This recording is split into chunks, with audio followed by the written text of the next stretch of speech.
अगर आप भी शेयर ऑल एप्लीकेशन को अपने फ़ोन में डाउनलोड करना चाहते हैं तो किस तरह से कर सकते हैं, जानने के लिए वीडियो को पूरा देखिए। अगर आप शेयर ऑल एप्लीकेशन को अपने फ़ोन में डाउनलोड करना चाहते हैं तो इसके लिए यहाँ पे आपको अपने फ़ोन के प्ले स्टोर एप्लीकेशन को ओपन करना है। और जैसे ही ओपन करोगे यहाँ पे अपने एक पेज आ गया है। यहाँ पे आपको टाइप करना है शेयर ऑल।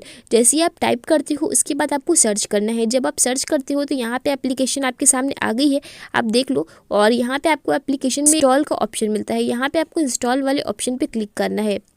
जब आप इंस्टॉल वाले ऑप्शन पे क्लिक करते हो तो ये ऐप आपकी डाउनलोड होना स्टार्ट हो जाती है। यहाँ पे एप्लीकेशन आपकी डाउनलोड हो रही है और आप देख लो धीरे धीरे ये एप्लीकेशन आपकी डाउनलोड हो जाएगी। यहाँ पे डाउनलोडिंग स्टार्ट हो चुकी है और कुछ टाइम बाद ये एप्लीकेशन आपकी डाउनलोड हो जाएगी।